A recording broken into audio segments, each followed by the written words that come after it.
Hello everyone, welcome back to the class. तो उम्मीद करते हैं कि आज आपने अपना एग्जाम बहुत ही बढ़िया तरीके से लिखा होगा। सही है, बेहतरीन रिजल्ट आने की उम्मीद रखता हूं आप सभी से, क्योंकि पेपर का लेवल थोड़ा सा मीडियम लेवल तक जा सकता है। सही है, तो उतना भी हार्ड नहीं था और उतना आसान भी नहीं था। सारे क्वेश्चन आसान नहीं थे, कुछ क्वेश्चन सोचने वाले भी थे। तो उम्मीद करते हैं कि आप सबने अपना बढ़िया परफॉर्मेंस दिया होगा। सही है, तो चलिए एक बार आपके आंसर जो भी है मैच करके देख लेते हैं कि आपने कैसे किया है। तो पहला क्वेश्चन क्या बोल रहा है, हाँ ये जो पेपर है ये C3 वाला कोड है, देख लीजिए। इस क्वेश्चन में क्या पूछा गया था कि इस 4 माइक्रोफैरेड के पास कितना वोल्टेज ड्रॉप होगा, ये हमें बताना है। सही है, तो इसके लिए क्या करेंगे, पहले देखो ये दोनों सीरीज में है, ये सॉरी पैरेलल में है, तो इनका आंसर कितना आएगा C1 प्लस C2, जो कि होगा 9 प्लस 3 12। करेक्ट। तो अब आपका डायग्राम कुछ इस तरीके से दिखेगा आपको, ये वाला 4 माइक्रोफैरेड, ये वाला 12 माइक्रोफैरेड। करेक्ट। तो इनका टोटल कितना आएगा, इन दोनों को देखेंगे तो ये सीरीज में है, तो इनका आंसर आएगा C1 C2 divided by C1 plus C2। तो इसका आंसर आएगा 4 into 14, sorry 4 into 12 divided by 4 plus 12। ऊपर हो गया 48, नीचे हो गया 16, ये और ये कटा, आंसर कितना आया इसका 3 माइक्रोफैरेड। बराबर। तो इस 3 माइक्रोफैरेड में जितना चार्ज होगा इसके अंदर भी उतना ही चार्ज होगा। करेक्ट है। तो 3 माइक्रोफैरेड में चार्ज कितना आएगा, Q is equal to 3 into 12, answer आएगा 36 माइक्रोकूलम। करेक्ट। तो इसके पास आपको चार्ज पता चल गया, तो इसका वोल्टेज कैसे लिखेंगे आप, Q divided by C, that is 36 divided by 4, 9 volt. I hope ये क्लियर हुआ होगा। आप इसको डायरेक्ट यहाँ पे लिख देंगे हम 9 वोल्ट। और भी तरीके थे इसके, जैसे कि ये वाला 4 और ये, इन दोनों को आप कंपेयर कर सकते थे कि इसका चार्ज सेम, इसका वोल्टेज V1 इसका वोल्टेज V2। तो आप क्या लिख सकते थे, 4V1 is equal to 12V2। तो ये और ये कटा, तो V1 की value 3V2। V1 plus V2 करने पे आपका आंसर आना चाहिए था 12। V1 के बदले में आप लिख देंगे 3V2 plus V2 which is equal to 12। तो यहाँ से 4V2 इक्वल टू 12, ये और ये कटा, V2 की वैल्यू कितनी होगी आपकी 3। तो V1 कितना आएगा, उसका 3 टाइम्स 9। ऐसे भी कर सकते हैं, करने के बहुत सारे तरीके हैं, मैंने आपको सिंपल वाला तरीका बता दिया। चलिए आगे बढ़ते हैं, अगला सवाल देखिए क्या कह रहा है। एक इलेक्ट्रिक डाइपोल है जिसका डाइपोल मोमेंट P है, आपने इसको यूनिफॉर्म इलेक्ट्रिक फील्ड में रखा हुआ है, तो इनमें से क्या क्या हो सकता है बोल के पूछा है। पहला वाला स्टेटमेंट क्या बोला है कि टॉर्क कितना लगता है, बोला है बिल्कुल लगता है। टॉर्क का फॉर्मूला क्या होता है, P क्रॉस E होता है, तो ये वाली स्टेटमेंट सही है। और पोटेंशियल एनर्जी इतनी होती है बोला है, ये भी बात सही है, क्योंकि हमने क्या पढ़ा हुआ है, P डॉट E माइनस में पढ़ा हुआ है, तो U is equal to minus P dot E, तो ये वाला भी बात सही है। तीसरा वाला क्या बोल रहा है कि the net force on the dipole is non zero बोला है, यहाँ पे थोड़ा सा कैच कर दिया है ना, कि यूनिफॉर्म इलेक्ट्रिक फील्ड में रखते हैं ना तो नेट फोर्स क्या होता है, जीरो होता है, यहाँ पे नॉन जीरो बोला है, तो थर्ड वाला स्टेटमेंट रॉन्ग है। तो सही आंसर क्या होगा 1 एंड 2। आई होप ये क्लियर होगा। तो चलिए आगे बढ़ते हैं, अगला सवाल देखिए क्या कह रहा है। 200 joule of work is done in moving a charge of 5 coulomb from point A to B. A का वोल्टेज दे रखा है, बी का वोल्टेज निकालना है। ये तो तुमने बहुत बार किया हुआ है ऐसा question. W is equal to q into V B minus V A, ऐसा पढ़ा हुआ है हमने, V final minus V initial. W की वैल्यू दे रखा है 200, Q की वैल्यू है 5, ये वाला VB पता नहीं, VA की वैल्यू -20 है, तो यहां से माइनस इंटू माइनस प्लस हो जाएगा, ये वाला कटा 40 which is equal to VB plus 20। तो ये वाला 20 इस सेट लेके आओ तो VB की वैल्यू भी आ जाएगी 20। तो इसका सही आंसर क्या आना चाहिए 20 वोल्ट। आई होप ये क्लियर हुआ होगा। तो चलिए आगे बढ़ते हैं, और उम्मीद करता हूं कि ये सारे क्वेश्चन सही भी हुए होंगे आपके। नेक्स्ट, इस क्वेश्चन में क्या पूछा है, I1 कितना है, I2 कितना है, I3 कितना है, बोलो। ये तो सबसे सिंपल सा क्वेश्चन था, यहाँ पे KCL यूज करना था आपको। देखो इस जंक्शन पे अगर आप देखें तो कितना करंट आ रहा है, 5 आ रहा है, इधर कितना चला गया, 1 चला गया, 5 आया था 1 जा चुका है, तो बचा कितना 4। तो I1 की वैल्यू 4। अब ये 4 एम्पियर में से 1.5 एम्पियर जा चुका है, तो अब बताओ बचा कितना 2.5 एम्पियर। तो ये आंसर है 2.5 एम्पियर। उस 2.5 एम्पियर में से 1.5 एम्पियर जा चुका है, तो बचा कितना 1 एम्पियर। तो चेक करो जल्दी से कौन सा ऑप्शन आ रहा है, 4 एम्पियर 2.5 एम्पियर 1 एम्पियर। तो सही आंसर क्या होगा, ऑप्शन 3 होगा। चलिए आगे बढ़ते हैं, अगला सवाल देखिए। The number of electrons moving पर सेकेंड, ये तो करंट पूछ लिया आपसे, है ना, N/T बताना है, करंट नहीं सॉरी, N/T पूछ लिया, तो T की वैल्यू 1 रख के हम N निकाल लेंगे। पावर दे रखा है, वोल्टेज दे रखा है, कैसे करेंगे, है ना, हमें ऐसे कुछ पता है, power is equal to current into voltage, बढ़िया है ना। तो यहां से करंट की वैल्यू क्या हो जाएगी, पावर डिवाइडेड बाई वोल्टेज हो जाएगी, ठीक। तो यहां से I के बदले में मैं लिख दूं NE divided by T which is equal to P divided by V। इस E को इस साइड भेज दो, तो ये वैल्यू मेरे को निकालनी है, तो यहां से N डिवाइडेड बाई 1 पर सेकेंड पूछा है। पावर कितना है 60 divided by 120 into 1 divided by 1.6 10⁻⁻19। I hope ये ठीक होगा यहां तक। तो ये वाला इससे कटा 2 से, सही है। तो इसका आंसर आएगा 0.625 डिवाइडेड बाई 2 इंटू 10⁻19 आएगा। तो इसको डिवाइड करने के बाद क्या आएगा आपका आंसर 3 है ना, 1 ऐसे कुछ आ जाएगा। तो इसका सही आंसर क्या होगा 3.1 10⁻18। कैसे आया ये, क्योंकि ये 0 पॉइंट में है तो एक पॉइंट शिफ्ट भी तो करोगे, ठीक है। चलो आगे बढ़ते हैं। अगला सवाल देखिए क्या बोला है, resistivity of a conductor is independent of its temperature. ये देखो ये कैसा बवाल कर दिया है ना, हमने पढ़ा हुआ है रेजिस्टिविटी टेम्परेचर बढ़ाने से बढ़ते जाते हैं कंडक्टर के लिए, बल्कि हमने ग्राफ भी पढ़ा हुआ था, है ना। तो यहाँ पे क्या बोल दिया कि इंडिपेंडेंट है, बोल रहा है। सही बात है, गलत है। तो ये वाला गलत। Resistivity of semiconductor decreases with increase in temperature, क्या ये बात सही है। जैसे जैसे हम टेम्परेचर बढ़ाते जाते हैं तो सेमीकंडक्टर में रेजिस्टिविटी घटता चला जाता है, तो ये बढ़िया बात है। तो इसका मतलब ये बात सही है। पहले वाला गलत, दूसरे वाला सही, तो कौन सा ऑप्शन होगा, ऑप्शन 4 होगा, ठीक। चलो आगे बढ़ते हैं। अगला सवाल देखो क्या है, find the total charge flowing, है ना। तो इसमें चार्ज बताना है, करंट दे रखा है, टाइम का ग्राफ बना के रखा है। बताओ आईटी ग्राफ में मैं क्या फाइंड करूं तो चार्ज मिलेगा। अरे सर यहाँ पे जल्दी से एरिया फाइंड कर लो, सही है। तो इसका एरिया कितना होगा 1/2 इंटू 10 इंटू 4, ये और ये कटा 2 से, तो आंसर आ गया 20। तो इसका सही आंसर था 20 कूलम, है ना। मुझे लग रहा है कि तुमने इसका सत्यानाश कर दिया होगा, ठीक है। चलो अगला सवाल देखो, एक कंडक्टिंग रीजन है जिसके अंदर 10⁻19 इलेक्ट्रॉन्स और 10⁻19 प्रोटॉन्स लेफ्ट की तरफ जा रहे हैं। मेरे लिए लेफ्ट इधर होगा, सही है। तो लेफ्ट की तरफ जा रहे हैं कौन कौन, इलेक्ट्रॉन्स और प्रोटॉन्स। आप बताओ जब इलेक्ट्रॉन्स लेफ्ट की तरफ जाते हैं तो उनका करंट किधर आता है, राइट की तरफ आता है, ठीक। जब प्रोटॉन्स लेफ्ट की तरफ जाते हैं तो उनका करंट किधर आता है, लेफ्ट की तरफ आता है। जितने प्रोटॉन जा रहे हैं उतने ही इलेक्ट्रॉन जा रहे हैं, तो यानी कि दोनों का करंट अपोजिट डायरेक्शन में आएगा। तो उन दोनों को तो छोड़ दो, खाली बचे कौन, अल्फा पार्टिकल्स बचे हैं। तो यहां पे क्या लिखेंगे, I is equal to 2E into N divided by T लिखेंगे। अभी 2E क्यों लेके आए सर, अल्फा पार्टिकल का जो चार्ज होता है वो प्रोटॉन के चार्ज से 2 गुना ज्यादा होता है, ठीक है ना, उसलिए 2E लिया है मैंने, राइट। तो चलो अब यहां से पुट कर देते हैं 2 into 1.6 into 10⁻⁻19 into 10⁻19 divided by 1, ठीक है, बहुत ही ठीक है। ये और ये काट दिए, आंसर आ गया 3.2 एम्पियर। बोलो कितनों को समझ में नहीं आया। अब क्या करें सर, यहाँ पे दो ऑप्शन है, 3.2 एम्पियर 3.2 एम्पियर।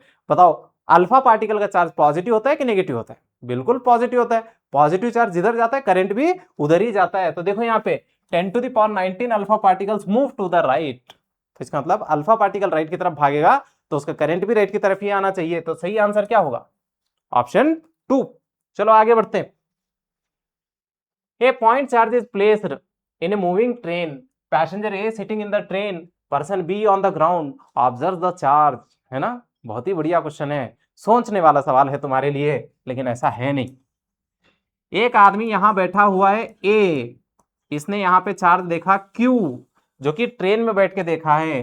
तो आप बताओ A के रेस्पेक्ट में चार्ज स्टेशनरी है कि मूविंग है, बिल्कुल स्टेशनरी है। जब मैं बस में बैठा होता हूं तो बस का ड्राइवर मेरे को रेस्ट में ही नजर आता है ना, तो इसका मतलब इस आदमी के लिए चार्ज रेस्ट में है, तो इसको लगेगा सिर्फ और सिर्फ इलेक्ट्रिक फील्ड। क्या नजर आएगा इसको, इलेक्ट्रिक फील्ड। तुम यहां खड़े थे, है ना, तुम्हारे रेस्पेक्ट में तो ट्रेन चल रही थी, ट्रेन चलेगी तो उसके अंदर का चार्ज भी चलेगा, तो तुम्हारे लिए जो चार्ज है वो रेस्ट में नहीं है, वो रेस्ट के बजाय मोशन में है, सही है। तो जब वो मोशन में होगा तो वहां पे इलेक्ट्रिक फील्ड और मैग्नेटिक फील्ड दोनों नजर आएंगे। किसके लिए, बी के लिए। बी बोलेगा कि मेरे को ए भी दिख रहा है, सॉरी इलेक्ट्रिक फील्ड भी दिख रहा है और मैग्नेटिक फील्ड भी दिख रहा है। तो सही आंसर क्या होना चाहिए, A observe both electric and magnetic field. ना ना ना, ऐसा तो नहीं होगा, है ना। तो ये वाला छोड़ दो, B observe both electric and magnetic, बिल्कुल सही बात है। तो इसका सही आंसर क्या होगा, ऑप्शन बी होगा। चलो आगे बढ़ो। अगला सवाल देखो क्या दिया है, एक प्रोटॉन है, एक इलेक्ट्रॉन है, अल्फा पार्टिकल है, तीनों परपेंडिकुलर डायरेक्शन में एंटर करते हैं मैग्नेटिक फील्ड में, क्या लेके, सेम वेलोसिटी लेके। RP R E R alpha radius of circular path है। तो कैसे पता करेंगे कि इनका कौन सा बड़ा होगा, है ना। तो यहाँ पे वेलोसिटी के साथ बात करनी है तो आर का फॉर्मूला होगा M V divided by Q B बराबर, तो ये दोनों तो सेम ही है, इन दोनों को छोड़ दो, सही है। तो यहां से अगर हम देखें तो आर प्रोपोर्शनल है एम और क्यू को, ठीक, बिल्कुल ठीक। यहां पे देखो प्रोटॉन और इलेक्ट्रॉन का चार्ज सेम है, प्रोटॉन और इलेक्ट्रॉन का चार्ज सेम है, लेकिन मास कैसा है, इलेक्ट्रॉन का मास बहुत छोटा है, 10⁻31 है, प्रोटॉन का मास 10⁻27 है, यानी कि प्रोटॉन का मास ज्यादा है कंपेयर टू इलेक्ट्रॉन। तो यहां क्या हो जाएगा, इलेक्ट्रॉन का रेडियस सबसे छोटा होगा। है कोई ऑप्शन ऐसे जहां पे इलेक्ट्रॉन का रेडियस सबसे छोटा हो? ऐसा ये वाला है। ठीक, तो पता चल गया कि मेरे को आंसर क्या होगा। अब नेक्स्ट प्रोटॉन की अगर मैं बात करूं तो प्रोटॉन और अल्फा पार्टिकल में क्या होगा, प्रोटॉन का मास 4 गुना ज्यादा होता है, सॉरी अल्फा पार्टिकल का मास प्रोटॉन से 4 गुना ज्यादा है और चार्ज डबल है। तो यहां आएगा 4m डिवाइडेड बाई 2q, ये और ये कटा तो अभी भी 2 बचेगा, यानी कि अल्फा पार्टिकल का रेडियस ज्यादा होगा, प्रोटॉन का कम होगा, और सबसे कम किसका होगा, इलेक्ट्रॉन। तो इसका सही आंसर क्या होगा, ऑप्शन 2। तुम्हें कुछ नहीं चमका, चलो आगे बढ़ो। Next, Biot-Savart's law indicates that the electron moving with a velocity v produces a magnetic field b around it such that, बहुत ही अच्छा सवाल है, 1000 बार आपके सामने सर फोड़ दिए कि ऐसा होता है, जो मैग्नेटिक फील्ड होती है वो करंट और डिस्टेंस दोनों के साथ परपेंडिकुलर होती है, तो करंट और वेलोसिटी का डायरेक्शन सेम होता है। तो बोलो इसमें आंसर क्या आना चाहिए, b is perpendicular to v। चलो अगला सवाल देखो क्या बोला है। हाँ, यहाँ पे 2 सर्कुलर कॉइल दिए गए हैं, एक सर्कुलर कॉइल का एक्सिस एक्स एक्सिस में, दूसरा वाले कॉइल का एक्सिस 45 डिग्री पे है। तो हमें निकालना है नेट मैग्नेटिक फील्ड कितना आएगा, बोलो कितना आएगा। दोनों के अंदर करंट सेम भर है, दोनों का रेडियस सेम है, दोनों के लिए एक्स की वैल्यू सेम है, तो यानी कि दोनों की मैग्नेटिक फील्ड भी सेम ही होगी। एक की मैग्नेटिक फील्ड होगी, ऐसे दिखा देंगे, एक की मैग्नेटिक फील्ड होगी इधर, दूसरे की मैग्नेटिक फील्ड होगी इधर। ये होगा एंगल 45 डिग्री और इधर भी 45 डिग्री। तो इधर एक टुकड़ा आएगा तो इसका क्या आएगा, b/√2 और इधर आएगा b/√2 बराबर, जिधर बनेगा थीटा उधर लेंगे कॉस, जिधर थीटा नहीं है उधर लेंगे हम साइन। तो नेट मैग्नेटिक फील्ड अगर मैं लिखूं तो क्या होगा, b plus b/√2 x axis में, तो ये आई आएगा b/√2 j। तो यहां से अगर आप कॉमन निकालेंगे तो क्या आएगा, b/√2 अगर मैं कॉमन निकालूं तो पहले b निकाल लेता हूं, तो इधर बचेगा √2 + 1 divided by √2 I cap plus b/√2 j cap. इस b/√2 को बाहर खींच लो, b/√2 बाहर निकाल लेंगे, √2 + 1 आई कैप प्लस √2, सॉरी प्लस खाली j कैप, नो √2। पहले चेक करो इतना वाला कॉन्सेप्ट कितनों में लग रहा है ना। ये वाला तो गया, ये भी गया, अब बचे ये दो, इन दोनों में से कैसे करेंगे, है ना। आओ पहले बी भी एक बार कैलकुलेट कर लेते हैं। बी का फॉर्मूला क्या होता है, μ0 divided by 2 I r² divided by r² plus x² का होल पावर 3/2। तो यहां से लिख लो μ0 I r² divided by 2 r² plus x की वैल्यू कितनी दे रखा है, √3r, तो इसका स्क्वायर करो तो ये 3r² होल पावर 3/2। सो यहां से μ0 आई r² डिवाइडेड बाई, ये कितना हो जाएगा 4r², 4 का रूट कितना होगा 2, 2 का क्यूब कितना होगा 8, तो इसका आंसर आएगा 2 × 8 r³ आएगा। ये वाला इससे कट जाएगा तो ये वाला r हो जाएगा। हाँ, अब ये सारे वैल्यू इसमें पुट करो तो 16 आएगा इसके अंदर, है ना। तो 16 वाला ये ऑप्शन है, 16 √2 ये वाला आएगा। ठीक, चलो आगे बढ़ो। अगला सवाल देखो, if a paramagnetic bar is brought near a magnet then it is, बोलो क्या होगा।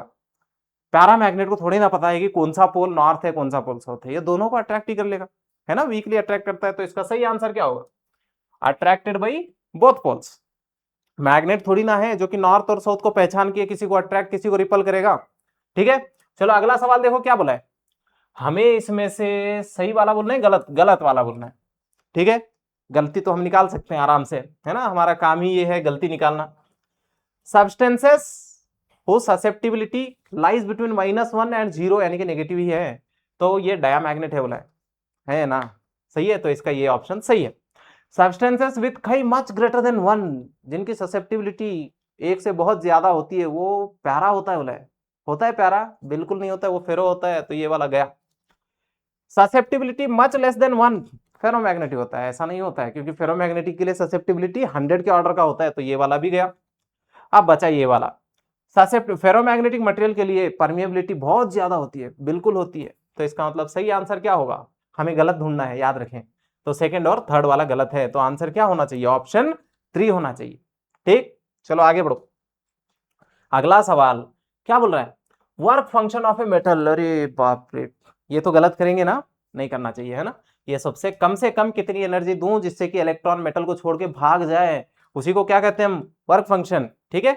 हाँ, इसमें क्या पूछा है, एनोड के potential versus photo electric current का ग्राफ क्या हो सकता है, बिल्कुल ऑप्शन 1 ही होगा, ठीक। चलो आगे बढ़ते हैं, अगला वाला क्या बोला है देखो, फैराडेज हेनरी एक्सपेरिमेंट में जब हमने एक गैल्वेनोमीटर को चलाया है तो इसमें से रॉन्ग स्टेटमेंट निकालनी है, ठीक है, रॉन्ग स्टेटमेंट निकालनी है। तो देखो फिर से गलती निकालेंगे हम, when the bar magnet is moved towards the stationary coil along the axis galvanometer deflect होगा, सही है।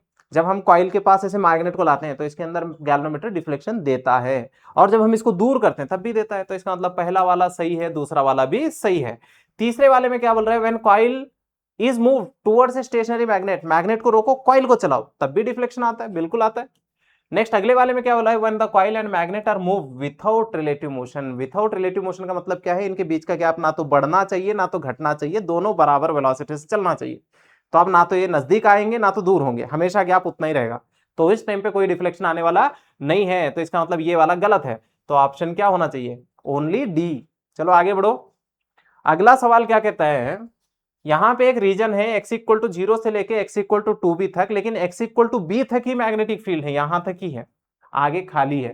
तो जब आप इसको चलाओगे ना इस रॉड को, तो तब इसके अंदर ईएमएफ आएगा, लेकिन कब तक आएगा, जब तक आप मैग्नेटिक फील्ड में है तब तक आएगा। तो इसका आंसर क्या आना चाहिए, B L B, when X lies between 0 and b, जब तक आपका x की वैल्यू 0 और b के बीच में है तब तक आपका ईएमएफ जनरेट होगा। जैसे ही आप इस जगह में आ जाएंगे तो यहाँ पे तो मैग्नेटिक फील्ड है ही नहीं, तो ईएमएफ आने का सवाल उठता ही नहीं। चलो आगे बढ़ो, अगला सवाल क्या कहता है, कोई ऐसी सर्किट है जिसके अंदर प्योर रेजिस्टर है ना, प्योर रेजिस्टर के अंदर क्या होता है, करंट लीड करता है, सही बात है। अरे तेरी की गलत बात है, वोल्टेज और करंट सेम फेज में होते हैं।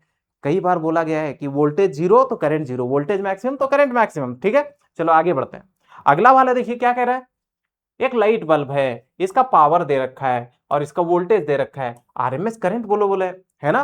तो बल्ब मतलब क्या होता है, रेजिस्टेंस ही तो होता है। तो उसके लिए हम क्या लिख रहे हैं, P is equal to I R M S into V R M S into cos phi के बदले में 1 लिखा जाता है प्योर रेजिस्टर के लिए। अब बोलो पावर कितना है, 100 है, आई आर एम एस पता नहीं, वी आर एम एस 220 है, ठीक है। इसको काट दिए, ये वाला इससे काट दिए, कितना आ रहा है आंसर, इधर 5 आएगा, इधर 11 आएगा, है ना। तो I R M S is equal to 5 divided by 11, 0 point something आ जाएगा। कौन सा आएगा इसका आंसर बोलो जरा, सॉरी सॉरी सॉरी सॉरी, हाँ बराबर है, आई आर एम एस 220 5/11, ठीक है, 0.545 आएगा। अगर 10 होता तो एग्जैक्टली 0.5 आता, अब ये 11 है तो इसका मतलब 0.454 आएगा, सॉरी। तो इसका आंसर क्या होना चाहिए, ऑप्शन 1 आना चाहिए, ठीक। चलिए आगे बढ़ते हैं, अगला सवाल देखिए क्या कह रहा है, एक स्मॉल टाउन है, इसको पावर चाहिए इतना, हमारे पास वोल्टेज है इतना, और ये कितना दूर है 20 kilometre from electric power generation, 2 wires है और रेजिस्टेंस इनका पर यूनिट लेंथ में इतना है, सही है। ऐसे 2 वायर्स है, इनका रेजिस्टेंस पर यूनिट लेंथ में, ये पैरेलल में मत ले लेना है, ये करंट ऐसे एक वायर से आता है दूसरे वायर से वापस होता है, ठीक। 2 वायर्स है तो ये दोनों को एक ही मानना पड़ता है, हम याद रखें। तो ये वाला 20 किलोमीटर, करेक्ट। ऐसे 2 वायर है तो टोटल लेंथ कितनी हो गई 40 किलोमीटर, ठीक। 1 किलोमीटर में कितना रेजिस्टेंस है, 5 इंटू 10 पावर -4, तो total resistance is equal to resistance per unit length into total length, 5 into 10 power -4 into कितना 40 10 पावर 3, तो ये इससे कट गया, आंसर आ रहा है 20 ओम। ये आंसर नहीं है, ये तो रेजिस्टेंस हो उस वायर का जो कि स्टेशन से गांव तक है, सही है। हमें निकालना है इसका पावर, तो कैसे निकालेंगे देखिए, हाँ कैसे किया जाए इसका, पावर कितना लाना है मेरे को 900, कितने वोल्ट पे, इतने वोल्ट पे, रेजिस्टेंस इतना दे रखा है, तो मेरे को क्या निकालना है, पावर लॉस निकालना है, सही है।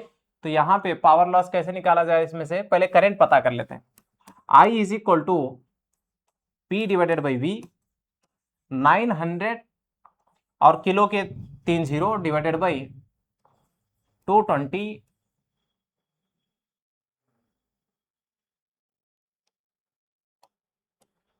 सॉरी, हाँ ये वाला वोल्टेज लेना होगा इसमें 4500। सही है। क्यों लिया मैंने ऐसे बताओ, हम जो लाइन में से पास कर रहे हैं ना उसका पोटेंशियल डिफरेंस कितना है 4500 है, हमने इतने वोल्टेज पे उसके अंदर से करंट पास करा है, 220 पे नहीं पास करा है, ठीक है, उसलिए ये वाला लिया। अब देखो ये 1 2 3 1 2 3 इसमें से काट दिए, ये वाला इससे कटा, ये 20 आ गया, तो इसका मतलब 20 एम्पियर करंट बह रहा है। तो तुम्हें क्या चाहिए था, पावर, पावर का फॉर्मूला क्या होता है आई स्क्वायर इंटू आर, 20 का स्क्वायर कितना होगा 400 इंटू 20 कितना हो गया आंसर 830 है ना वैट, यानी कि 8 किलो वैट। तो इस गांव के लिए जब हम बिजली लेके आएंगे तो तब कितना पावर लॉस करेंगे, हम 8 किलो वैट का लॉस करेंगे। आई होप कि ये समझ में आया होगा। तो चलिए आगे बढ़ते हैं।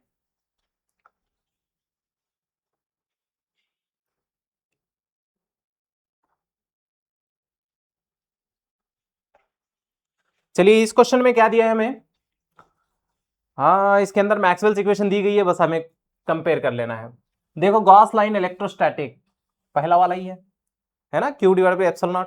तो यानी कि ए के लिए 1 आना चाहिए, ऐसे तो 2 ऑप्शन है यहाँ पे, राइट। तो बी के लिए चेक करेंगे, गॉस लाइन मैग्नेटिज्म में नेट मैग्नेटिक फ्लक्स 0 होता है, तो इसका मतलब सी आना चाहिए। ए के लिए 1 आ गया, बी के लिए सी आना चाहिए, तो इसके लिए सही ऑप्शन 1 आना चाहिए। ठीक है, चलो आगे बढ़ो। अगला सवाल देखो क्या कह रहा है, हाँ इसके अंदर भी आपको कंपेयर ही करना है। एंगल ऑफ इंसिडेंस 30 डिग्री है, तो एंगल ऑफ रिफ्लेक्शन भी 30 डिग्री होना चाहिए, तो ए के लिए 3 आना चाहिए ना। तो कितने ऑप्शन है इसमें, सी और डी वाला भी है, सही है। चलो बी वाला देखते हैं, वैल्यू ऑफ अल्फा बोलना है मेरे को, वैल्यू ऑफ अल्फा बोलना है। तो बताओ ये 30 डिग्री है, तो ये क्या 60 डिग्री है, तो इसका मतलब ये वाला आंसर इसको आना चाहिए, यानी कि बी के लिए 1 आना चाहिए, तो ऑप्शन 3 आना चाहिए। ठीक है, चलो आगे बढ़ते हैं। अगला सवाल देखो क्या कह रहा है, ये जो रे है P Q parallel to the principal axis है, तो आफ्टर रिफ्लेक्शन कहां से जाएगा बच्चे, ये जाएगा फोकस से, तो इसका आंसर क्या आना चाहिए सी। ठीक है, चलो आगे बढ़ो।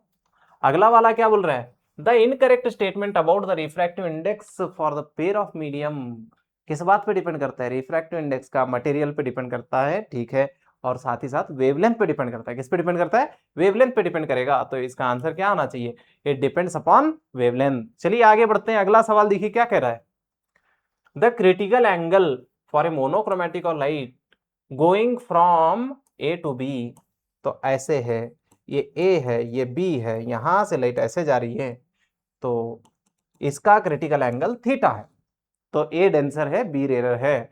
आगे क्या बोला है, if the speed of light in A is V, यहां पे लाइट की स्पीड वी है, तो ये हमारा डेंसर मीडियम है, यहां पे वी रेयर है, तो ये वीबी कहलाएगा।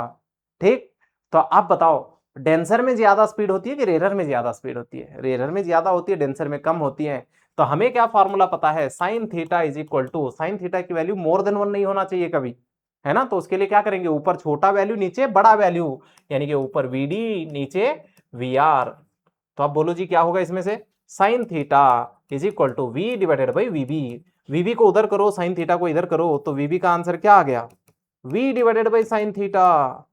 तुमने इसको छोड़ दिया था एग्जाम में, है ना।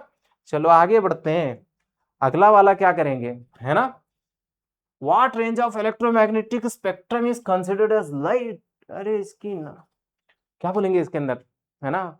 छोटे बच्चों को पूछने वाला सवाल पूछ लिया, 10वीं का बच्चा कर लेगा इस क्वेश्चन को। 400 नैनोमीटर से लेकर 750 नैनोमीटर तक होता है, यहाँ पे 750 ना दिया, 700 दे रखा है। ठीक है, चलो अगले वाले क्वेश्चन में क्या बोला है कि how many maximas can be seen on the screen if D equal to 5 lambda by 2, कैसे किया जाए सर, इसका फॉर्मूला ही नहीं पढ़ाए थे आप, है ना। तो डी साइन थीटा की वैल्यू होनी चाहिए एन लैम्डा, ये तो पढ़ाया था मैंने। ठीक है, मेरे को इतना पता है कि साइन की मैक्सिमम वैल्यू कितनी हो सकती है, 1 हो सकती है, रख लो D equal to N lambda. ठीक है, तो जो एन है वो लेस देन और equal to D divided by lambda हो सकता है। ठीक है, चलो डी की वैल्यू कितनी है, 5 lambda divided by 2 divided by lambda, इसको इसको काट दो, आंसर आ गया 2.5। ब्राइट बनाने के लिए आपको यानी कि वैल्यूज इंटीजर में लेने पड़ेंगे। तो क्या क्या इंटीजर पॉसिबल है इसमें, 0 पॉसिबल होता है ब्राइट के लिए, 1 पॉसिबल होता है, -1 पॉसिबल होता है, 2 पॉसिबल होता है, -2 पॉसिबल होता है। 3 आएगा क्या? नहीं, क्योंकि ये 2.5 है। 3 कैसे लाओगे? बोलो कितने हो रहे हैं इसके अंदर? 5। ठीक, तो आंसर क्या आना चाहिए इसका? 5। चलो आगे बढ़ो। अगला सवाल देखो क्या कहता है। हाँ, रेडियस ऑफ फर्स्ट ऑर्बिट दे रखा है, the kinetic energy, potential energy और total energy in the first orbit. ये भी कोई पूछने वाला सवाल है। Kinetic energy equal to total energy but sign opposite, है ना। टोटल एनर्जी कितनी होती है? -13.6। ढूंढो इसमें -13.6, यहाँ पे है, यहाँ पे है। काइनेटिक एनर्जी भी इतना ही होना चाहिए, माइनस छोड़ के, तो ऑप्शन 2। ठीक है, आगे बोलो क्या बोला है। Bohr second postulate implies quantization of energy. पक्का, angular momentum of electron mvr is equal to nh/2π। चलो आगे बढ़ो। अगला सवाल देखो क्या बोल रहा है। एक इलेक्ट्रॉन जंप करता है एक्साइटेड स्टेट से ग्राउंड स्टेट को। ठीक, तो यानी कि n की वैल्यू डिक्रीज हो रही है। तो इस केस में n की वैल्यू डिक्रीज हो रही है, तो हमें बताना है काइनेटिक एनर्जी पोटेंशियल एनर्जी का क्या हुआ। काइनेटिक एनर्जी इंक्रीज हो गई। कैसे हुई? बोलो कैसे हुई? काइनेटिक एनर्जी इंक्रीज इसलिए होती है कि जितना छोटा ऑर्बिट उतना तेजी से भागता है ना। इलेक्ट्रॉन उतना तेजी से भागेगा, इलेक्ट्रॉन जितना तेजी से भागेगा उसकी काइनेटिक एनर्जी उतनी ज्यादा होगी। अब बताओ, काइनेटिक एनर्जी बढ़ी, है ना, पोटेंशियल एनर्जी घटेगी। अब ये कैसे पता चला आपको, है ना। Potential energy depends on radius. जैसे जैसे ऑर्बिट छोटा करोगे तो रेडियस घटता जाएगा, सही है। और पोटेंशियल एनर्जी बढ़नी चाहिए थी, लेकिन पोटेंशियल एनर्जी नेगेटिव होती है। नेगेटिव में डिक्रीज होना मतलब इंक्रीज होना होता है, नेगेटिव में इंक्रीज होना मतलब डिक्रीज होना होता है। तो टोटल एनर्जी क्या हो जाती है? वो भी डिक्रीज होती है। ठीक, तो इसका सही आंसर क्या आना चाहिए? Kinetic energy increase, potential energy decrease. हाँ, क्या हो इसका आंसर? पहला ऑप्शन आएगा, kinetic energy decreases, potential and total energy increases. Sorry sorry sorry, kinetic energy increases, potential और टोटल एनर्जी डिक्रीजेस। चलो अगला सवाल। N type P type semiconductor can be obtained by doping a pure silicon. 1000 बार बोला हुआ सवाल है ना। यहाँ पे क्या होना चाहिए? N type P type, N type के लिए चाहिए पेंटावेलेंट। पेंटावेलेंट में 5 इलेक्ट्रॉन होते हैं, 5 इलेक्ट्रॉन फास्फोरस में होते हैं, तो यानी कि पहले फास्फोरस आना चाहिए, ऑप्शन 3 आना चाहिए। चलो, अरे बाप रे, ये वाला सवाल छोड़ के आए तुम लोग, है ना। कौन सा वाला? रिवर्स बयास है पूछा है तुमने, फॉरवर्ड बयास ढूंढ लिया था एग्जाम में, सही है। तो रिवर्स बयास के लिए क्या होना चाहिए? ये वाला साइड लो होना चाहिए, ये वाला साइड हाई होना चाहिए। ठीक है, ये देखो, पी वाला हाई है और एन वाला लो है, तो ये फॉरवर्ड है, तो हमें ये नहीं चाहिए। ठीक है, हाँ, पी वाला -20 पे है और एन वाला -10 पे है। अब बताओ बड़ा कौन है? -20 बड़ा होता है ना? नहीं, -10 बड़ा होता है, तो इसका मतलब ये वाला सही ऑप्शन है। ठीक, चलो आगे बढ़ो। अगला सवाल देखो क्या कहता है। ये सर्किट के बारे में आपको कमेंट करना है, सही है। पहला वाला क्या बोल रहा है? अगर एक्स पी टाइप है, ठीक, पी टाइप को पॉजिटिव वोल्टेज यानी कि हाई वोल्टेज जा रहा है, और वाई एन टाइप है तो इसको नेगेटिव वोल्टेज जा रहा है। पॉजिटिव पी को नेगेटिव एन को जाए तो पक्का फॉरवर्ड बायस होना चाहिए, तो हो भी रहा है ना, तो सही ऑप्शन भी तो 1 है। चलो आगे बढ़ो। अगला सवाल क्या कहता है आपसे कि इस ग्राफ को देखो अच्छे से, घूर के देखना चाहिए। इस ग्राफ को कैसे देखना चाहिए? घूर के देखना चाहिए, ताकि सबको पता चले कि तुम्हें घूर के देखने आता है। ठीक है, तो तुम्हें पूछा गया कि रिफ्रैक्टिव इंडेक्स बताओ, बताए, तो ये वाला आपका डी दे रखा है। क्या दे रखा है? डी दे रखा है। ये वैल्यू क्या है? आई है। तो यहां से आप लिखेंगे, क्या लिखेंगे? फॉर्मूला। क्या लिखेंगे? फॉर्मूला। क्या था फॉर्मूला? 2i -a था ना ऐसा? बोलो, 2 × 60 120 कैसे आए ये मत पूछो। हाँ, माइनस ये वाला a की वैल्यू पता नहीं है मेरे को, चलो ये वाला 60 है, d 60 है, i की वैल्यू 60 है, तो 2 × 60 120 हो गया। माइनस से इधर लो, उसको उधर लो, a की वैल्यू यहां से कितनी निकल के आई? क्या ये भी 60 आई? ठीक है ना। अब बताओ n इज इक्वल टू क्या लिखा जाए? a plus D divided by 2 divided by sine a/2। ठीक है, तो यहां से क्या लिखे? Sine 60 + 60 120 divided by 2 divided by sine 160/2। ये और ये काट दिए हम, तो ऊपर बचा साइन 60, नीचे बचा साइन 30। बोलो 60 और 30 को भी काट दो सर, 2 से, है ना। साइन और साइन को भी काट दो, आंसर आ गया 2। ऊपर का आंसर √3/2, नीचे का आंसर 1/2। 2 और 2 काट दिए, आंसर आ गया √3। मैं क्या करूं, आंसर ही नहीं मिल रहा है ना। ठीक है, चलो आगे बढ़ते हैं। अगला सवाल देखो क्या है। अच्छा भाई, इसके अंदर पूछा है हमें कि ओम्स लॉ के लिए सही डायग्राम कौन सा है। पहले तो मेरे को दो बातें पता होनी चाहिए। एक, वोल्टमीटर हमेशा पैरेलल लगाया जाता है। दूसरा, एमीटर हमेशा सीरीज लगाया जाता है। ढूंढो। इस केस में देखो, एमीटर सीरीज में है, वोल्टमीटर पैरेलल में, बहुत अच्छी बात है। इस केस में भी एमीटर सीरीज में, वोल्टमीटर पैरेलल में, ये भी बात सही है। लेकिन ये बात में गुड़ गोबर हो गया है, तो इन दोनों को छोड़ दो। नेक्स्ट, यहाँ पे बैटरी का पॉजिटिव अगर जा रहा है तो सबके लेफ्ट में पॉजिटिव ही आना चाहिए, तो यही वाला सही है। इसमें क्या हो रहा है, इधर से पॉजिटिव गया है तो इधर नेगेटिव आ गया ना, तो ये गलत बात है। ठीक है, तो सही आंसर इसका ऑप्शन 2 होगा। चलिए अगला सवाल देखिए क्या कहता है आपसे। आपसे ही कह रहा है। किससे कह रहा है? आपसे ही कह रहा है। तो यहाँ पे पूछा गया कि इन सबके डायमेंशन फॉर्मूले लिखो। तुमने तो रटे हुए थे, है ना? जैसे टॉर्क का पूछ लो तो क्या बोलते थे, m1l2t-2, ऐसे ही तो बोलोगे। तो क्या आएगा इसका आंसर? तो टॉर्क के लिए आएगा m1l2t-2। अब कैसे आया बाद में डिसाइड करेंगे। सही है। ग्रेविटेशनल कांस्टेंट देख लेते हैं। और प्लैंक्स कांस्टेंट के लिए क्या आता है? जॉल सेकंड। जॉल होता था तो क्या लिखते थे, m1l2t-2 लिखते थे, लेकिन इनटू सेकंड करना है तो एक t निकाल देते हैं, t-1 आएगा ना। तो इसके लिए सही ऑप्शन होगा प्लैंक्स कांस्टेंट के लिए ये। यानी कि फर्स्ट के लिए 4 और लास्ट के लिए 2। फर्स्ट में 4, लास्ट में 2। इसमें भी है, उसमें भी है। तो ये वाला गया, ये वाला गया। ठीक। तो कैपेसिटेंस निकालो या ग्रेविटेशनल कांस्टेंट। ग्रेविटेशनल कांस्टेंट जल्दी आ जाएगा।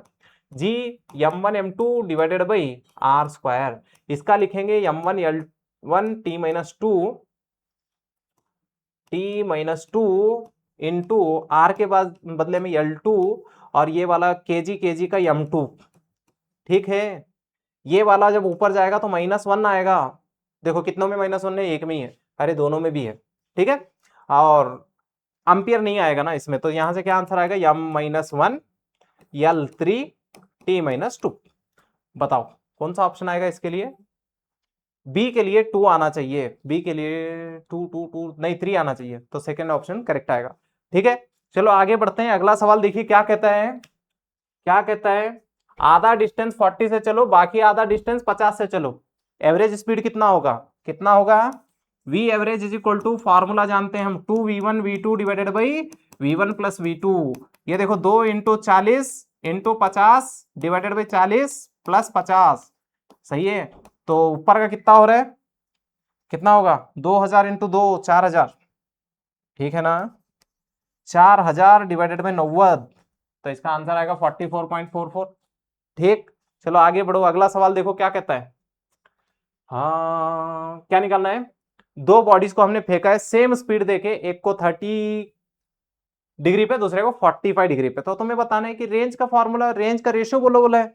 बताओ रेंज का फॉर्मूला क्या जानते हो तुम? U square sine 2 theta divided by g. बताओ स्पीड सेम है तो जी भी तो सेम ही रहता है, तो छोड़ दो। तो रेंज जो है वो साइन 2 थीटा के ऊपर डिपेंड करता है। तो यहां से क्या लिखोगे, R1 डिवाइडेड बाई R2। बताओ sine 2 into 30 divided by sine 2 into 45 लिखोगे क्या? ऊपर क्या आएगा, साइन 60। साइन 60 का आंसर √3/2। नीचे आएगा साइन 90। साइन 90 का आंसर 1। तो इसका आंसर क्या आना चाहिए? जाओ इधर एक भी ऑप्शन मैच नहीं कर। Sorry sorry sorry sorry, sir ने गलती कर ली। ओवर एक्साइटमेंट, है ना? क्वेश्चन में क्या पूछा था? रेशियो ऑफ मैक्सिमम हाइट पूछा था, है ना? जोश में आ गए थे sir. h is equal to U square sine square theta divided by 2g। बताओ ये वाला छोड़ दें क्या? बोलो यहां से क्या लिखें, h1 divided by h2 sign square theta 1 divided by sign square theta 2। ऊपर रखेंगे साइन स्क्वायर 30, नीचे रखेंगे साइन स्क्वायर 45। रखो ना। साइन 30 की आंसर 1/2 आएगा, स्क्वायर करने के बाद 1/4 होगा। ये 1/√2 आएगा, तो इसका स्क्वायर करने पे 2 आएगा। आंसर आ रहा है 1/2, ऑप्शन 2। ठीक। चलो आगे बढ़ते हैं। अगला सवाल, वेलोसिटी की इक्वेशन दे रखी है, एक्सेलरेशन निकालना है आपको। कब निकालना है? जब वेलोसिटी क्या हो जाए, 0। पहले मेरे को पता तो चले कि वेलोसिटी कहां 0 होगी। तो उसके लिए इक्वेशन में पुट करके देखता हूं। x² - 5x + 4 = 0। इसको सॉल्व करें क्या? x² - x - 4x + 4 = 0। तो x कॉमन निकाले, x - 4। ठीक है, नहीं, x - 1 आएगा। ठीक। x माइनस वन, यहाँ से -4 कॉमन निकालो, फिर से x माइनस वन, तो x माइनस वन को कॉमन निकालेंगे तो इधर से x माइनस फोर, तो यहाँ से एक x का आंसर 1 आएगा, एक x का आंसर 4 आएगा, तो दो दो आंसर आ रहे हैं जहाँ पे वेलोसिटी 0 हो रही है। ठीक, चलो एक्सेलरेशन का फॉर्मूला होता है v dv divided by dx। ठीक है, हाँ v dv divided by dx, इतना करने की जरूरत नहीं थी।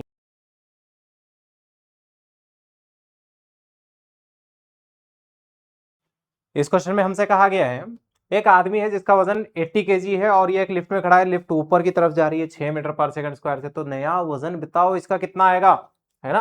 तो इसके लिए पहले नॉर्मल निकालेंगे, हम m इंटू जी प्लस ए करेंगे, तो यहाँ से m की वैल्यू 80 रख देंगे, ये वाला 10 रखेंगे, ये वाला 6 रखेंगे, सब मल्टीप्लाई करेंगे 2880 सॉरी 1280 आएगा। ये न्यूटन है, मास नहीं है, मास के लिए डिवाइडेड बाई 10 लाना होता है। So M dash is equal to N divided by 10 कर लो, तो यहाँ से 128 kg आ जाएगा। तो मशीन कितनी रीडिंग बताएगी, 128 kg बताएगा। चलो आगे बढ़ते हैं, अगले क्वेश्चन में क्या पूछा है कि इसका टेंशन बताओ। बताओ, हमारा टेंशन कोई नहीं पूछ रहा है, हमें पूछा गया कि इसका टेंशन बताओ। ठीक है, तो इसका टेंशन चलो हम ढूंढ लेते हैं, हमारा तो छोड़ ही दो। ठीक, तो यहाँ पे जो T2 है बीच में खड़ा है, जो भी बीच में खड़ा रहता है उसे तोड़ा जाता है। ठीक है, एक साइड में खड़ा होना चाहिए जिंदगी में, बीच में खड़े नहीं होना चाहिए। सही है, तो हम इसको क्या करेंगे, तोड़ देंगे। तो जिधर बनेगा थीटा उधर कॉस आएगा, यहाँ पे थीटा की वैल्यू 45 डिग्री है, तो इधर आएगा इसका T2 कॉस 45, यानी कि T2/√2 आएगा। मेरे को लगता है कि इधर भी T2/√2 आएगा, लगना चाहिए ना, साइन और कॉस दोनों 45 पे सेम ही तो होते हैं। आप बताओ ये T2/√2 क्या इस mg को बैलेंस करता है, तो यानी कि T2/√2 की वैल्यू mg के बराबर है। ऐसे में देखो तो ये T2/√2 आगे खींच रहा है, ये वाला T1 पीछे खींच रहा है, तो ये T1 के बराबर होना चाहिए। तो इसका सही आंसर क्या आना चाहिए, mg आना चाहिए। अगला सवाल, दो बॉडीज है, दोनों की काइनेटिक एनर्जी का रेशो दे रखा है, मोमेंटम सेम है, तुम्हें मास का रेशो निकालना है। आओ निकाल देते हैं मास का ratio, K1/K2 is equal to M2/M1। कैसे आया सर, है ना, K is equal to P square divided by 2m, p तो सेम है ना, तो इनवर्स प्रोपोर्शन। तो K1/K2 दे रखा है 3/1, तो हमें M1/M2 चाहिए था, लेकिन हमें क्या मिला, M2/M1। पलटा लो, कोई दिक्कत की बात है क्या, 1:3 आएगा, तो सही आंसर ऑप्शन 2 आएगा। चलो नेक्स्ट, 5 न्यूटन का फोर्स लगाए 5 kg पे, तो एक्सेलरेशन कितना होता है बुड़बक, 1 होता है, 1 मीटर पर सेकंड स्क्वायर होता है। ठीक, 10 सेकंड तक भगा है तो वेलोसिटी कितनी होती है, 80 होती है। 80 मतलब 80, 79, 80 नहीं, a इंटू टी होता है, तो 1 इंटू 10 मीटर पर सेकंड। ठीक, बढ़िया, सही है। मास दे रखा है, इनिशियल काइनेटिक एनर्जी 0 है, तो तुम्हें चेंज यानी कि फाइनल काइनेटिक एनर्जी निकालनी थी, तुमने नहीं निकाली। इसकी जिम्मेदारी किसकी, मेरी और किसकी, क्योंकि मास्टर ने सही से पढ़ाया नहीं, है ना, ऐसा तो तुम्हारे पेरेंट्स को लगता है। इसका आंसर क्या आएगा, 250 जूल आएगा, तो सही आंसर क्या होना चाहिए, ऑप्शन 4 होना चाहिए। चलो अगला सवाल क्या पूछा जाए, अगला सवाल पूछा गया कि angular momentum of a moving body remains constant. अगर एंगुलर मोमेंटम कांस्टेंट होता है तो नेट टॉर्क 0 होता है, तो आंसर क्या आना चाहिए, no net external torque is applied. ठीक है, अगला सवाल, if the earth were suddenly contract to half of the present. अगर क्या हो कि इस दुनिया का रेडियस आधा हो जाए अचानक से, मास उतना ही रहे, सही है, मास को उतना रख के अगर अर्थ अपने आप को घटा के आधा रेडियस का कर ले, तो आज हमारे पास एक दिन 24 घंटे का होता है, तो तब कितने घंटे का होगा। सही है, ऐसा तो होता नहीं कभी, फिर भी क्वेश्चन पूछ लिया इन्होंने। ठीक है, इसका मास यम है, ये वाला आज घूम रहा है 24 घंटे में एक चक्कर कंप्लीट करता है, तो अगली बार अगर इसका रेडियस आधा हो जाता, मास तो उतना ही रहता, तो तब कितने घंटे में इसका चक्कर पूरा होता, ये हमें निकालना है। ठीक है, जो काम होता है वैसे वाला तो पूछा नहीं जाता है। बताओ, इसमें किसी ने फोर्स नहीं लगाया हुआ है, टॉर्क नहीं लगाया हुआ है, तो इसका मतलब एंगुलर मोमेंटम पहले जितना था आज भी उतना ही रहेगा। तो इसमें क्या लिखेंगे हम, I1 ω1 is equal to I2 ω2। आप बताओ सॉलिड स्फीयर के लिए क्या लिखेंगे, 2/5 m r² into 2 divided by T1 बोल के लिख सकता हूँ। इस साइड में 2/5 m r/2 का होल स्क्वायर, क्योंकि रेडियस आधा हो गया ना, इंटू 2 डिवाइडेड बाई T2। ठीक, तो यहां से 2/5 M R square 2/5 M R square काट दिए, तो यहाँ पे 2 पाई भी कट जाऊंगा बोल रहा है, तो बचा क्या 1/T1 बच रहा है। इस साइड स्क्वायर था तो ये 1/4 हो जाएगा और ये T2 बच रहा है। तो T1 की वैल्यू 4T2 होगी। आज प्रेजेंट 24 घंटे का एक दिन है, तो तब 6 घंटे का एक दिन होगा। सही है, 6 आवर, मजा आ जाएगा। सही है, 6 घंटे का एक दिन होगा तो महीना भी छोटा हो जाएगा, तो सैलरी जल्दी जल्दी आएगी। ठीक, लेकिन दिक्कत की बात क्या है कि उम्र भी जल्दी जल्दी बढ़ेगी। राइट। अगले क्वेश्चन में क्या पूछा है कि एक नया प्लैनेट है सेम डेंसिटी का। कैसा है, सेम डेंसिटी का, लेकिन उसका जो रेडियस है वो अर्थ के रेडियस से डबल है ना, अर्थ के रेडियस से डबल है। तो अर्थ के सरफेस पे अगर acceleration due to gravity g है, तो उस प्लैनेट पे एक्सेलरेशन ड्यू टू ग्रेविटी कितनी है। तो आप ये कैसे पता करें, है ना, g divided by gm divided by r square बोल के फॉर्मूला है। Mass is equal to density into volume बोल के लिखा जा सकता है। चलो लिख लेते हैं जल्दी से, g divided by r square into density into 4/3 pi r cube भी तो होता है। तो ये और ये कटा, तो यहां से पता चल रहा है कि जो g है acceleration due to gravity rho into R पे डिपेंड करता है। ठीक, क्वेश्चन में तो बोला है कि सेम डेंसिटी, तो रो को भी गोली मारो। ठीक है, तो g earth divided by g planet is equal to radius of earth divided by radius of planet. g earth की वैल्यू g है, ये g डैश है, रेडियस ऑफ अर्थ r है, ये वाला 2r है, ये और ये काट दिए तो यहां से g डैश की वैल्यू आ रही है 2g।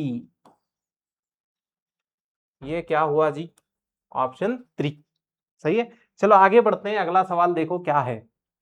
अच्छा सवाल था ये, सोचने वाला सवाल है। ऐसा वाला क्वेश्चन, इस लेवल के क्वेश्चन आप नीट एग्जाम में एक्सपेक्ट कर सकते हैं। ये है अर्थ, ये है मून। ठीक है, आप यहां से कांस्टेंट वेलोसिटी से जा रहे हैं, तो आपका जो वेट है कैसा वेरी करेगा बोल के पूछा है। अर्थ के पास और मून के पास ग्रेविटेशनल एक्सेलरेशन सेम नहीं है, तो वहां पे डिफरेंस आ जाएगा, यानी कि आपका जो वेट अर्थ पे है वो ज्यादा लगेगा और मून पे जाने के बाद कम लगेगा, यानी कि आपका वेट तो डिक्रीज होगा ही होगा। सही है, अब कैसे डिक्रीज होगा, सुनना अच्छे से। जैसे जैसे आप आगे बढ़ते जाएंगे तो क्या होता जाएगा, अर्थ की वजह से आपके ऊपर फोर्स डिक्रीज होगा, वहीं पे मून की वजह से आपके ऊपर फोर्स इंक्रीज होगा। तो इसके बीच में कहीं ना कहीं एक पॉइंट ऐसा आएगा जहां पे आपका नेट फोर्स कितना हो जाएगा, 0। आपका जो नेट फोर्स है वही तो आपका वेट है, तो आपका वेट एक टाइम पे 0 होगा। किस पॉइंट पे पता नहीं, लेकिन होगा। सही है, तो आप बताओ इनमें से कौन सा वाला ग्राफ 0 को टच करके आगे जा रहा है। सही है, तो ऑप्शन सी, ये जो पॉइंट सी वाला है वो वाला 0 तक जा रहा है। पहले डिक्रीज होगा, 0 तक आएगा, फिर उसके बाद धीरे धीरे बढ़ के कांस्टेंट होगा। ठीक, तो इसका ऑप्शन क्या होना चाहिए, ऑप्शन सी। ये सोचने वाला सवाल था, ज्यादा कैलकुलेटिव नहीं। चलिए अगला सवाल क्या कहता है, instrument fitted in A carburettor of an automobile provide the correct mixture of air and fuel. सही है, कार्बोरेटर के अंदर एक डिवाइस होता है जो, सही है, fitted in the carburettor, carburettor के अंदर एक डिवाइस होता है जो कि बराबर मिक्सचर को सही अमाउंट में मिक्स करता है। तो ये किस प्रिंसिपल पे काम करता है, ये बर्नौलीज प्रिंसिपल पे काम करेगा। राइट, तो इसका सही ऑप्शन है बर्नौलीज प्रिंसिपल। अगला सवाल क्या दे रखा है, दो वायर से सेम मटेरियल के सेम लेंथ के diameter of second wire is 2 times the diameter, यानी कि radius R2 is equal to 2R1 के बराबर है। हमें क्या पूछा है, then the ratio of extensions produced in the wires by the applying same load, मतलब फोर्स भी सेम है। राइट, सेम मटेरियल तो वाई सेम, लेंथ सेम, बस रेडियस में डिफरेंस है। तो हमें निकालना है डेल्टा एल। कैसे लिखेंगे, फॉर्मूला जानते हैं, y इज इक्वल टू, हाँ कैसे लिखा जाए इसको, stress by strain, y is equal to F divided by A delta L divided by L, ऐसे ही तो लिखा जाता है। हाँ, यहां से अगर मैं लिखूं तो क्या होगा, डेल्टा एल का फॉर्मूला बोलो, Y A L divided by F. So delta L कैसे डिपेंड करेगा, डेल्टा एल एरिया के ऊपर डायरेक्टली डिपेंड करेगा। एरिया जो है रेडियस के ऊपर डायरेक्टली डिपेंड करता है स्क्वायर से, यानी कि delta L by L1/L2 is equal to R1/R2 और इसका होल स्क्वायर।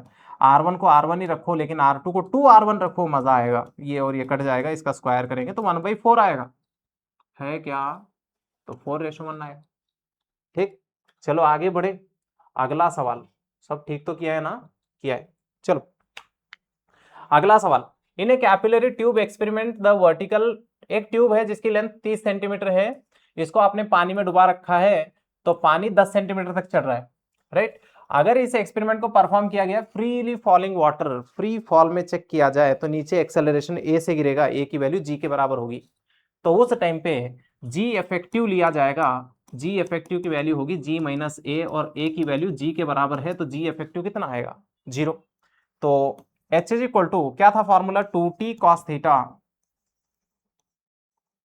रो जी इफेक्टिव, तो जी इफेक्टिव 0 है तो एच की वैल्यू कितनी बता रहा है, इनफाइनाइट, लेकिन नहीं होगा, जितनी ट्यूब की लेंथ होगी उतना पानी भरा जाएगा, उसके बाद पानी रुक जाएगा। अगर आप 100 सेंटीमीटर की ट्यूब लगाएंगे तो 100 सेंटीमीटर तक पानी बढ़ेगा, अगर आप 10 सेंटीमीटर की ट्यूब लगाओगे तो 10 सेंटीमीटर तक। कब की बात कर रहा हूं, फ्री फॉल। तो इसका आंसर क्या आना चाहिए, ऑप्शन 3 आना चाहिए। ठीक, अगला सवाल, हाँ गलत ढूंढो, है ना, गलती ढूंढो, गलती ढूंढने में तुम तो एक्सपर्ट हो। आइसोथर्मल प्रोसेस उसे बोला जाता है जिसमें टेम्परेचर कांस्टेंट होता है, ये गलती नहीं है, ये सच्चाई है ना, तो ये वाला सही है, हमें सही नहीं ढूंढना है, गलत ढूंढना है। आइसोबार, बारिक प्रोसेस मतलब प्रेशर कांस्टेंट, यहां क्या बोल दिया, वॉल्यूम कांस्टेंट, तो गया, तो सेकंड ऑप्शन सही था। अगला सवाल क्या कहता है आपसे, कांस्टेंट टेम्परेचर, कांस्टेंट टेम्परेचर मतलब आइसोथर्मल, तो पीवी ग्राफ बताओ आइसोथर्मल के लिए कि यही आता है, आता है, ठीक है। अगला वाला, एक मास है 1 kg का, उसका इक्वेशन दे रखा है, ये वाला एसएचएम कर रहा है, मैक्सिमम काइनेटिक एनर्जी निकालो बोला, इतना बढ़िया क्वेश्चन है ना। Kinetic energy is equal to half M omega A square है, 1/2 एम की वैल्यू 1, ओमेगा टी के बाजू में है, 100 का स्क्वायर 10,000 होता है, ए 6 सेंटीमीटर में है, सॉरी ओमेगा खाली, ओमेगा स्क्वायर नहीं, ठीक है। और तुम लोग क्या देख के बोलते भी नहीं, राइट। ए की वैल्यू 6, 6 का स्क्वायर 36, 36, 10 पावर -2 था, -4 हो गया, बरोबर। ये वाला इससे काट देंगे 18 से, ये 2 जीरो इससे भी काट देंगे, -2 बचेगा, तो 0.18 जूल। इसका आंसर क्या आना चाहिए, 18 जूल। कहाँ गड़बड़ कर दिए फिर, हो गई गड़बड़ कहीं तो, कहीं तो, कहीं तो, 600 बरोबर into half M omega A square, sorry omega square भी आएगा, half M omega square A square, तो यहाँ पे और 2 जीरो आएंगे, तो ये 2 जीरो भी इसके साथ काट देंगे तो आंसर 18 आएगा, सही है। मास्टर पगला गया है, ठीक है। चलो अगला सवाल देखो क्या कहता है, एक सोर्स है जिसकी फ्रीक्वेंसी न्यू है, करेक्ट है, ये 6 बीट प्रोड्यूस करता है जब हमने इसको 200 के साथ वाइब्रेट कराया, तो डिफरेंस 200 +or -6 न्यू की वैल्यू, जितने बीट्स होंगे वो दूसरे वाले के अंदर उतने या तो प्लस होंगे, उतने या तो माइनस होंगे, तो इसका मतलब न्यू की वैल्यू क्या हो सकती है, एक 206 हो सकती है, दूसरी 194 हो सकती है, राइट। तो ये एक पॉसिबिलिटी है। अगली बार क्या बोला है, सेकेंड हार्मोनिक फ्रीक्वेंसी 2 न्यू को जब मैं इसके साथ वाइब्रेट कराऊं 2 न्यू को, तो तब मेरे को कितने बीट मिलने वाले हैं, 8। तो 2 न्यू की वैल्यू क्या हो सकती है, 2 न्यू की वैल्यू हो सकती है 420 +or -8, सो 428 और 412, ये हो सकता है, ये 2 न्यू की वैल्यू है, तो मेरे को न्यू चाहिए, न्यू इज इक्वल टू क्या हो सकता है, 214 हो सकता है या फिर 206 हो सकता है, चेक करो दोनों में कॉमन क्या आता है, 206, तो सही ऑप्शन क्या होगा, ऑप्शन 2 होगा।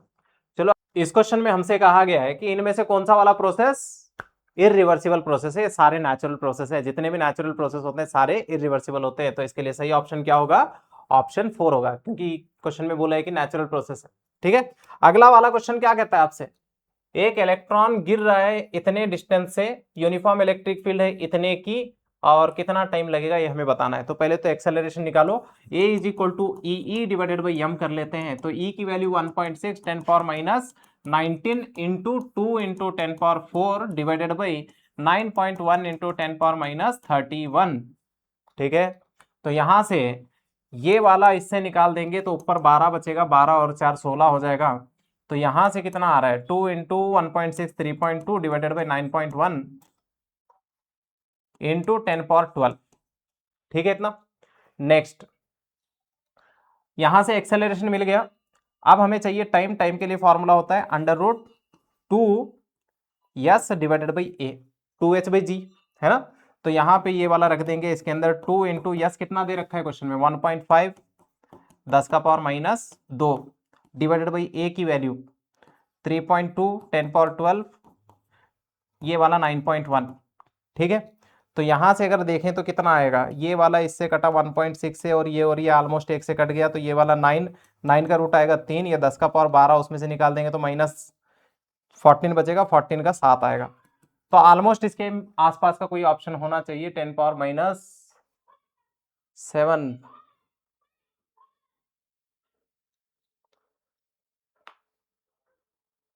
तो इसका सही आंसर होना चाहिए ये वाला। पावर में कहीं तो गड़बड़ कर लिया हमने। -19 10^4 12 4 16, हाँ यहाँ पे गलती हो गया, ये 16 आना चाहिए था। ये 16 है, 16 ऊपर जाएगा तो 18 होगा, 18 होगा तो ये वाला 9 आएगा। तो इसका सही आंसर क्या होना चाहिए, 2.9 10^-9। चलिए आगे बढ़ते हैं, और 2 क्वेश्चन है। हाँ यहाँ पे क्या बोला है देखिए, what will be the total electric flux through the faces of the cube as shown in the figure. Total बताना है आपको। चार्ज कहाँ पे रखा है, एड्ज पे रखा है। जब एड्ज पे रखा जाता है तो 3 सरफेस से ही निकलता है, तो और एड्ज 4 रूम में जाता है, तो इसके लिए आंसर क्या आना चाहिए, Q डिवाइडेड बाई 4ε0। चलिए अगला सवाल देखिए क्या कहता है, मैच करना है इसके अंदर नेट फ्लक्स थ्रू S1, किसके अंदर से, S1 कौन है, ये छोटा वाला। इसके अंदर कितना चार्ज है, एक Q है, दूसरा -2Q है, तो टोटल चार्ज कितना हो गया, -Q। सो S1 के लिए -Q डिवाइडेड बाई ε0 आना चाहिए, तो यानी कि 2 आना चाहिए। फर्स्ट के लिए 2 आना चाहिए। कितने ऑप्शन में आएगा, फर्स्ट के लिए 2, ये नहीं है और ये वाला नहीं है। चलिए सेकंड वाला S2 के लिए पूछा है, तो S2 के अंदर एक Q है, एक -Q है, तो नेट चार्ज 0 है, तो S2 के लिए आंसर आना चाहिए 0। तो इसके लिए क्या होगा आंसर 0। तो सेकंड के लिए B के लिए 3 आना चाहिए, B के लिए 3, B के लिए 3 फोर्थ ऑप्शन में आएगा, ठीक है। चलिए अगला सवाल देखिए, आखिरी सवाल आपका।